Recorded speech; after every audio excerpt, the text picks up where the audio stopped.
hay'adda horumarinta nabadda Soomaaliyeed waxay hambalyo ku aadan 26 Juun la wadaagaysaa bulshooyinka Soomaaliyeed 26 Juun oo ku beegan maalintii ugu horeysay oo calan Soomaaliyeed oo xur ah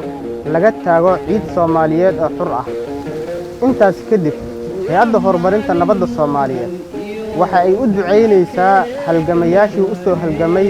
sidii lagu heli lahaa xorriyadda haddaba horumarinta ummadda Soomaaliyeed hambalyada iyo ducada kadib waxaan ugu baaqaynaa dhammaan bulshada Soomaaliyeed in sanadkan uu noqdo sanadkii loo wada istaagi lahaa ololaha nabadda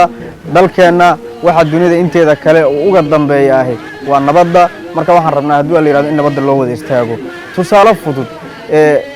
waalidiintii iyo awoowayaashii xorriyadda keenay waxay halgan dheer u galeen xorriyaddan ayagoo ay yarayd aqoonta iyo dhaqaalaha iyo isu socodka xorriyadeeda ay haysteen marka ay xorriyadda dhalinayeen waxay uga horeeyeen dalal badan oo Afrika ah qaarkood waxa laga yaabaa maanta dalkii ay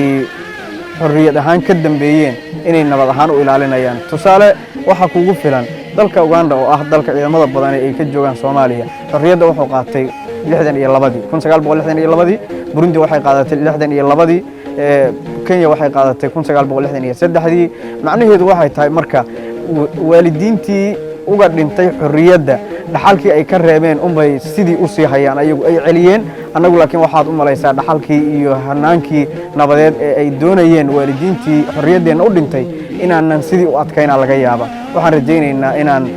garaawsano in waalidiinteennu ay hogaaminayeen wadamada Afrika inteeda badan xorriyadda ay uga horeeyeen annaguna waxaan rabnaa nabadda iyo horumarka inaan ku hogaamino Afrika inteeda kale iyo dunida inteeda kaleba haddii alla yiraahdo insha Allah sanadkiisa waxaan rajaynaynaa Soomaaliya oo nabada dadkeeduna wada jira insha Allah